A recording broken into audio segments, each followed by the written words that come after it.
स्वागत है आप सभी का हमारे YouTube चैनल नर्सिंग ज्ञान कोश में। मेरा नाम है चंदन और आप देख रहे हैं जीएनएम सेकेंड ईयर वालों के लिए चाइल्ड हेल्थ नर्सिंग से कुछ इंपॉर्टेंट डिफिनेशंस को।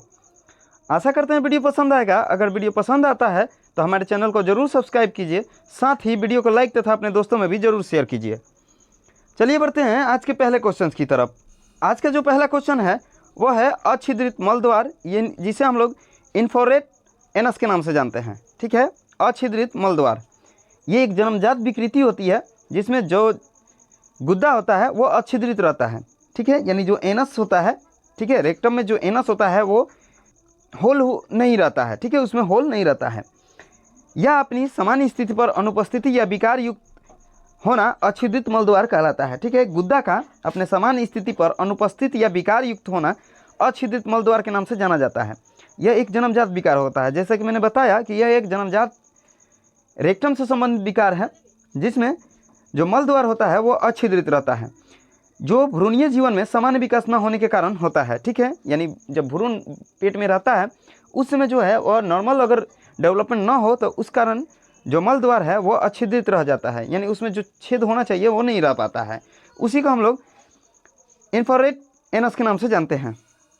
अगला जो क्वेश्चन है वो है मूत्राशय की बहिर्पुष्टि या एक्सट्रॉफी। ठीक है, मूत्राशय की बहिर्पुष्टि या एक्सट्रॉफी ये भी एक जन्मजात संरचनात्मक विकार है, यानी कॉन्जेनाइटल डिफेक्ट है, जिसमें मूत्राशय की अग्रभित्ति यानी वेंट्रल वाल जो होता है वह निम्न उदर भित्ति की अनुपस्थिति होने से ये अधर सतह यानी वेंट्रल सरफेस पर खुले रहते हैं।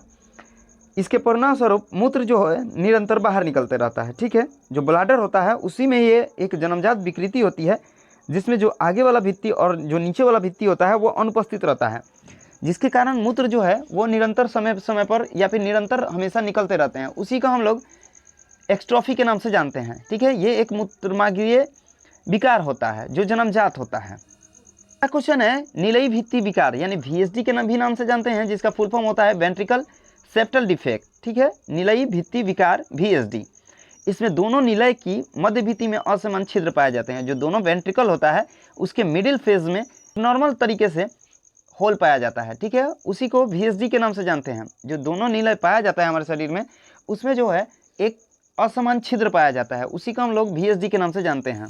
अगला जो क्वेश्चन है वो है अलिंदयी भित्ति विकार यानी ASD, आर्टेरियल सेप्टल डिफेक्ट।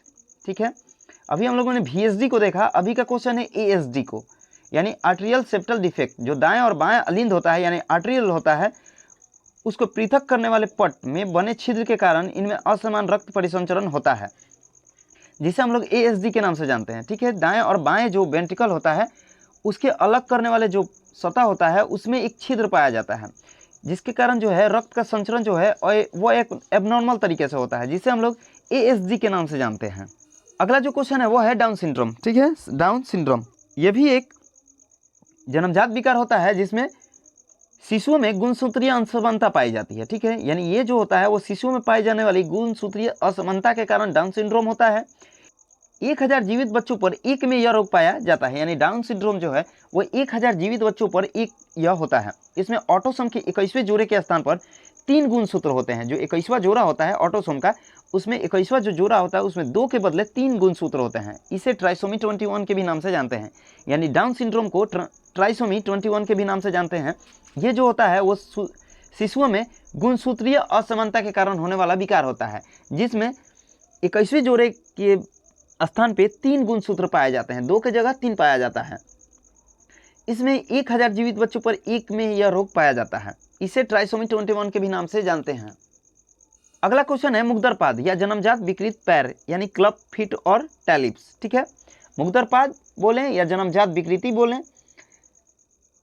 यानी जन्मजात विकृत पैर बोलें या क्लब फीट और टैलिप्स बोलें। ठीक है, चारों एक ही है। यह एक जन्मजात विकार है, यानी ये भी एक जन्मजात डिसऑर्डर है जिसमें शिशु का टखना व पाँव यानी पंजा और फुट जो होता है वो समान आकृति से अलग या फिर मुड़ा हुआ होता है। जो मुग्दरपाद होता है उसमें क्या होता है कि जो शिशु का टखना होता है या पाँव होता है वो जो अपना नॉर्मल शेप होना चाहिए उससे अलग रहता है और मुड़ा हुआ होता है। उसी को हम लोग क्लब फीट और टैलिप्स के नाम से जानते हैं।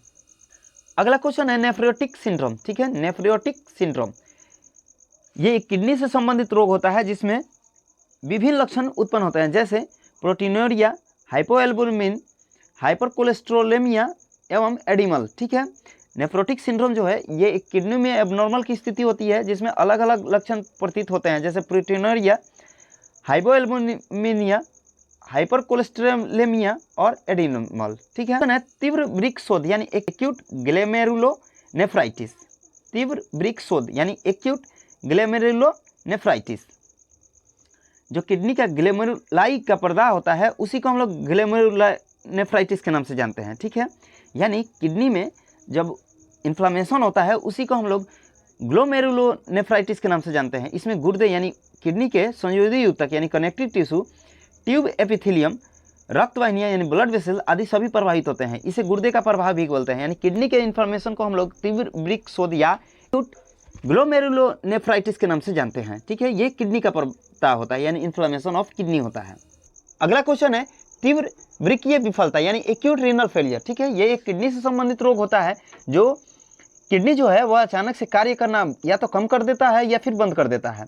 ठीक है, अर्थात रक्त में नाइट्रोजन वेस्ट पदार्थ की मात्रा बढ़ जाती है, उस कारण से ये फेलियर उत्पन्न होता है। ये किडनी से संबंधित एक रोग होता है जिसमें किडनी जो है अचानक ही अपना फंक्शन जो है या तो कम कर देती है या फिर बंद कर देती है। ठीक है, जिसके कारण जो होता है वह रक्त में नाइट्रोजन जो वेस्ट पदार्थ होते हैं उसकी मात्रा बढ़ जाती है। अगला जो क्वेश्चन है वो है दीर्घकालीन वृक्कीय विफलता यानी क्रोनिक रीनल फेलियर। ठीक है, ये एक किडनी से संबंधित रोग है, जैसे रीनल फेलियर था। ठीक है, जिसमें अचानक से किडनी काम करना बंद कर देता था या कर देता है या कम कर देता है। लेकिन जो क्रोनिक होता है उसमें जो किडनी होती है वो लंबे समय तक कोई विकार रहने के कारण ये धीरे धीरे अपना काम करना बंद कर देती है। ठीक है, इसी को हम लोग दीर्घकालीन वृक्कीय विफलता या क्रोनिक रीनल फेलियर के नाम से जानते हैं। किडनी में ये एक लंबे समय तक होने वाले विकार होता है जिसके कारण किडनी जो है वो धीरे धीरे अपना काम करना बंद कर देती है, जिसे हम लोग क्रोनिक रीनल फेलियर के नाम से जानते हैं। और अचानक से काम करना बंद कर दे तो उसे हम लोग एक्यूट रीनल फेलियर के नाम से जानते हैं। इस दोनों स्थिति में जो है वो नाइट्रोजन जनित जो वेस्ट पदार्थ होते हैं वो हमारे रक्त में अधिक मात्रा में बढ़ जाते हैं और इसमें जो किडनी जो है वो अपना काम करना बंद कर देती है। अगला जो क्वेश्चन है वो है अस्थमा यानी दम्मा। ठीक है, ये एक श्वास नली संबंधित रोग होता है जिसमें श्वास नली की पेशियाँ सिकुड़ जाती है। ठीक है, एवं अधिक मात्रा में बलगम निर्माण होता है जिसके कारण श्वसन मार्ग पतला हो जाता है या अवरुद्ध हो जाता है यानी बंद हो जाता है और रोगी को सांस लेने में परेशानी होती है। अस्थमा जो है वह श्वास नली संबंधित एक रोग होता है जिसमें सांस की जो नली होती है वो सिकुड़ जाती है और उसमें अधिक मात्रा में बलगम बनना शुरू होता है, जिसके कारण श्वास जो मार्ग होता है वो संकरा यानी पतला हो जाता है और अवरुद्ध भी हो जाता है, जिससे सांस लेने में रोगी को परेशानी होती है। अगला जो क्वेश्चन है वो है निमोनिया। ठीक है, ये एक फेफड़े से यानी लंग से संबंधित एक रोग होता है जिसमें फेफड़े का जो सबसे बाहरी परत होता है उसी में इन्फ्लामेशन और इन्फेक्शन हो जाता है। ठीक है, जो फेफड़े का जो सबसे बाहरी परत होता है जिसे हम लोग पेरेन्काइमा बोलते हैं, उसी में इन्फेक्शन और इन्फ्लामेशन को हम लोग निमोनिया के नाम से जानते हैं। अगला क्वेश्चन है एम्फाइमा। ठीक है, अगला क्वेश्चन है एम्फाइमा। ये एक प्लूरल कैविटी में मवाद एवं अपघटित जो ऊतकों होते हैं उसी के जमावड़ा को बोलते हैं। प्लूरल कैविटी जो होता है उसमें मवाद और अपघटित पदार्थ अगर भर जाए तो उसे हम लोग एम्फाइमा के नाम से जानते हैं।